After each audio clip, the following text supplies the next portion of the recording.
Hey everyone, welcome to CLAT point. आज हम बात करेंगे अगर आप क्लैट 2025 या 26 की तैयारी कर रहे हैं तो क्या क्या ऐसी चीजें हैं जो बिल्कुल आपको अवॉइड करनी है इस एग्जाम को क्रैक करने के लिए।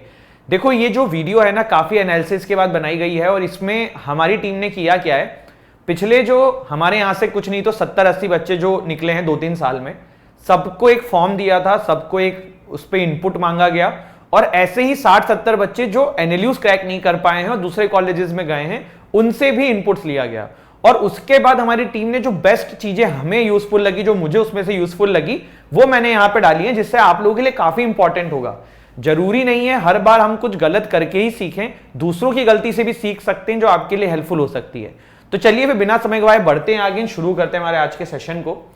देखो, सबसे पहली चीज, not reading newspaper, only watching video analysis. देखो, मैं ये नहीं बोलूंगा कि वीडियो एनालिसिस देखना बेकार है ना।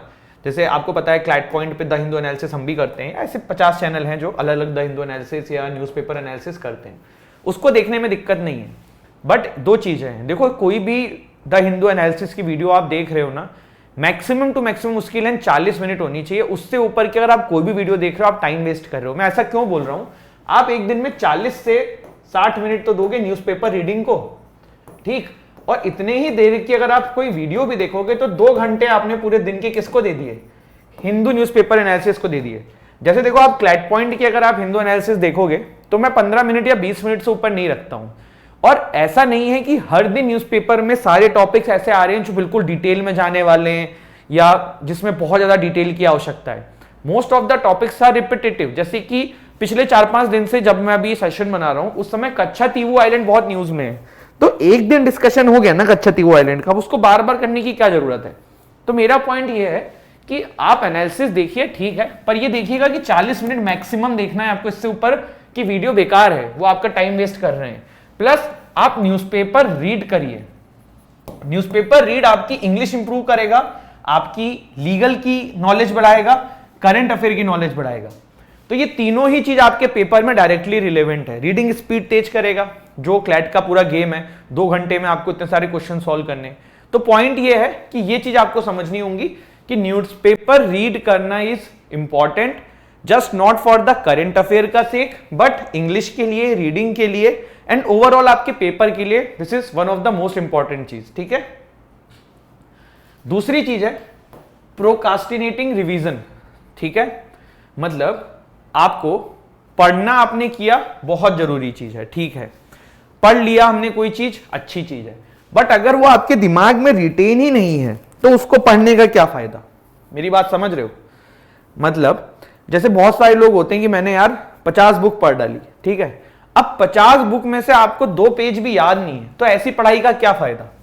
पॉइंट यहां पे ये है कि अपने को पढ़ना है, नई नई चीजें सीखनी है, लेकिन पुराना भूलते हुए नहीं जाना है। तो जैसे अगर आप लीगल में कुछ आपने शॉर्ट नोट्स बना रखे हैं, करंट अफेयर में कुछ शॉर्ट नोट्स बना रखे हैं, तो आपको ये चीज समझनी होगी कि आपको उसको रेगुलर रिवीजन करना होगा। कुछ वोकेबलरी के वर्ड्स आपने नोट कर रखे हैं तो आपको उसको रिवाइज करना होगा। तो सिर्फ सोचना नहीं है कि मैं ये कर लूंगा, मैं वो कर लूंगा, मैं एनएलयू जाके ये करूंगा, मैं इतने गर्लफ्रेंड बॉयफ्रेंड बनाएंगे, हम इतने स्पोर्ट्स खेलेंगे, मैं कॉलेज में मिस्टर फेयरवेल बनूंगा, मिस्टर फ्रेशर बनूंगा, मिस फ्रेशर बनूंगी, ये सब नहीं सोचना है। थोड़ा बहुत day dreaming is good, but ज्यादा फोकस ना आपको अपने काम पे लगाना है, और वो है रिवीजन करना, पढ़ाई करना। कोई बहुत अलग चीज थोड़ा होती है जो बच्चा सेलेक्ट होता है, जो नहीं होता है। 2-4 पॉइंट्स मिस कर देते हैं और वहीं सारा खेल हो जाता है। मेरा मानना यह है, कम पढ़ो लेकिन ऐसा पढ़ो कि दिमाग में रिटेन रहे। तो मतलब 50 जगह से 50 चीज पढ़ने की जगह एक जगह से एक चीज को 50 बार पढ़ लो। ये आपका मोटिव होना चाहिए इस एग्जाम को क्रैक करने के लिए। Taking too many mocks without analysing them. बच्चा जो है बताता है, मैं आपको 2 कहानी बताता हूं। एक लड़का था हमारे यहाँ पे जिसका नाम था श्याम, ठीक है, और एक बच्चा था हमारे यहाँ पे जिसका नाम था वरुण, ठीक। श्याम जो बच्चा था ना, उसने एक दिन मुझे बोला कि सर मैंने अब तक एग्जाम से एक दिन पहले की बात है क्लैट के, मैंने सर 80 मॉक दे डाले हैं एग्जाम से पहले। मैंने कहा बहुत अच्छा है यार, 80 मॉक दे दिया तो बहुत ही जबरदस्त काम है ये तो। और जो दूसरा बच्चा था वरुण, उसने बोला कि सर मैंने अभी तक सिर्फ 30 मॉक के आसपास दिए हैं, ठीक है। मैंने कहा ठीक है यार, बहुत अच्छी बात है। मैंने शाम से पूछा कि तुम एक मॉक को टोटल कितना समय स्पेंड करते हो। उसने कहा सर 2 घंटे पेपर का और आधा घंटा आंसर एनालिसिस का। मैंने कहा ठीक है चलो। मैंने बोला कि मेरे को समझ में आ गया कि इसने गलत किया है, लेकिन पेपर के एक दिन पहले तक क्यों डिमोटिवेट करना। वही वरुण ने कहा कि सर मैं 2 घंटे का पेपर देता हूँ, 3 घंटे एनालिसिस करता हूँ, तो 5 घंटे का मॉक वो देता है। मुझे समझ में आया कि वरुण ने काम ठीक तो किया है। क्लैट का रिजल्ट आया, Varun made into the NLU and Shyam जो है नहीं मना पाए। पॉइंट यहाँ पे ये है ना, ये बहुत इंपॉर्टेंट है। मॉक टेस्ट आप कितने दे रहे हो ना, वो सेकेंडरी है। मॉक टेस्ट दे के उसको जो एनालिसिस करना है, एनालिसिस का मतलब आपने किसमें कितने क्वेश्चन गलत किए, एक चार्ट बनाओ, ठीक है। जैसे मैं आपको सिखा, मतलब आप अपने हिसाब से कर सकते हो, लेकिन आप ऐसे करो, mock 1, mock 2, mock 3, mock 4, mock 5, यहां पे सब्जेक्ट्स के नाम डालो, जो भी आपके सब्जेक्ट्स हैं आप इनके नाम डालो, ठीक है। इन सब्जेक्ट्स में आपके कितने कितने मार्क्स आ रहे हैं नोट करते जाओ। इससे क्या होगा ना, अगले 4-5 मॉक्स के अंदर आप एनालिसिस कर पाओगे कि आपका कौन सा सेक्शन वीक है, आपका कौन सा सेक्शन गलत है। प्लस करंट अफेयर के जो क्वेश्चन गलत कर रहे हो उसे एक नोटबुक बनाओ, वहां पे नोट डाउन करो, जिससे कि फ्यूचर में गलत मत करो। ऐसे ही क्वांट में अगर कोई ट्रिक मिस कर रहे हो तो उस क्वेश्चन को समझो सॉल्यूशन देख के कि कहां आपने ट्रिक मिस करी है, कहां आप गलत गए हो। तो इस तरीके से आपको मॉक को एनालिसिस करने में समय देना है। प्रोसेस क्या है, take mocks, analysis, identify and focus on weak areas, increase your mock score. ये आपको चीज समझनी होगी। इसके बाद FOMO, fear of missing out. एक जमाना था जब मार्केट में कंटेंट कम था। आज की डेट में मार्केट में over flooding of the content है। 50 टेलीग्राम चैनल है, 50 भैया हैं, 50 दीदी हैं, 50 लोग अलग अलग चीजें करा रहे हैं, फलाना मेंटरशिप चल रही है, वहां से मेंटरशिप चल रही है। हर बंदा भाई जो आज की डेट में एनएलयू में बैठा हुआ है सब मेंटरशिप देना चाह रहे हैं। पॉइंट ए कि क्या आपको उसकी नीड है, जवाब है, खुद से पूछ लो नीड है कि नहीं है। मेरा मानना है नहीं है। नीड इसलिए नहीं है कि आजकल यूट्यूब पे बहुत दिमाग में बहुत नॉलेज अवेलेबल है फ्री ऑफ कॉस्ट। प्लस अगर आप कहीं कोचिंग में, जैसे अगर क्लैट पॉइंट के आप स्टूडेंट हो तो आप हमारे बैचेस में इनरोल, आपको हमारे टीचर्स जो हैं वो गाइडेंस दे रहे हैं, हर सब्जेक्ट के टीचर्स आपको गाइडेंस बता रहे हैं। हमारे यहाँ से जो बच्चे क्रैक किए हुए हैं एनएलयूज वो आपको गाइडेंस दे रहे हैं। अरे मोर देन इनफ है ना, कितना सीखोगे। ऐसे किसी और कोचिंग में हो तो वहां गाइडेंस मिल रही है ना। कहने का मतलब ये है 50 जगह से ज्ञान मत लो। ये मत सोचो कि वो एक कंटेंट आया है, Bhagavad Gita of current affairs, ये बुक आई है, इसको नहीं करोगे तो सिलेक्ट नहीं होगे, 5000 क्वेश्चन, इसको नहीं किए तो सिलेक्ट नहीं होगे। जो 50 जगह से आप करने के चक्कर में भागोगे ना, इससे आप अपना बहुत नुकसान करोगे। तो ये फियर ऑफ मिसिंग आउट नहीं करना है कि फला जगह का मॉक दे रहे हैं, फला जगह का मॉक दे रहे हैं। क्यों करना है? मॉक टेस्ट ज्यादा से ज्यादा 1-2 कोचिंग का दो, प्लस आजकल टेलीग्राम पे फ्री ऑफ कॉस्ट इतने मॉक्स अवेलेबल हैं, बीच बीच में 1-1, 2-2, दूसरी कोचिंग का भी ट्राई कर लेना। लेकिन कंटेंट को लेके, क्लासेस को लेके, यूट्यूब वीडियोस को लेके थोड़ा चिल रहो, इतना ज्यादा परेशान होने की जरूरत नहीं है। एंड क्लासेस से याद आया, क्लैट 2025 के लिए क्लैट पॉइंट का टाइटन बैच नंबर 8 जो है वो नेक्स्ट वीक से शुरू होने वाला है। 21,999 का कोर्स है, इसमें आपके घर में बुक्स भेजने वाले हैं, लाइव क्लासेस है, पर्सनल मेंटरशिप है, मॉक टेस्ट है, 1-to-1 सेशंस है, everything you need to crack this exam, सब कुछ मिलने वाला है। वहीं अगर आप क्लैट 2026 की तैयारी कर रहे हो तो 2 साल की फीस ओनली 39,999 है। इसमें भी classes, personal mentorship, mock test, सब कुछ आपको जो एग्जाम को क्रैक करने के लिए चाहिए सब कुछ अवेलेबल हो जाएगा।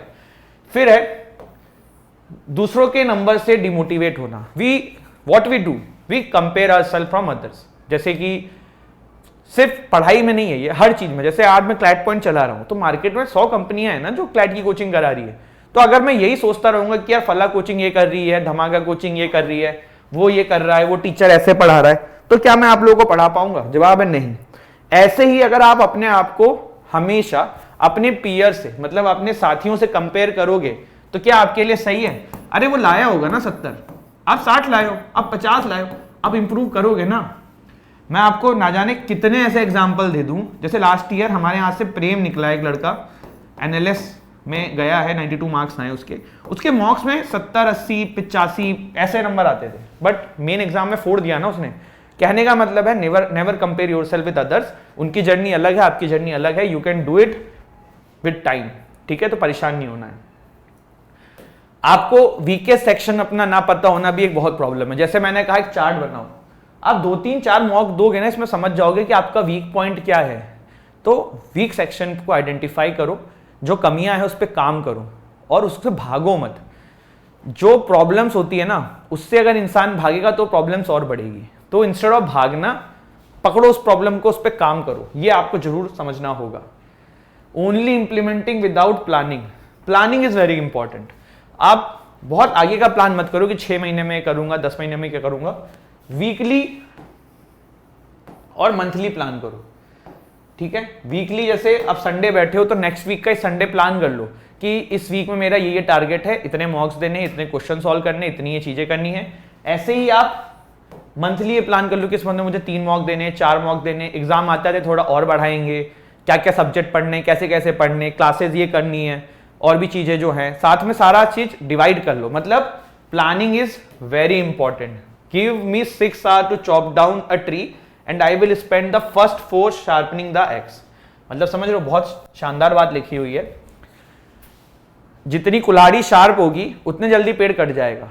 तो जो काम करना है ना वो जल्दी तभी होगा जब प्लानिंग प्रॉपर होगी।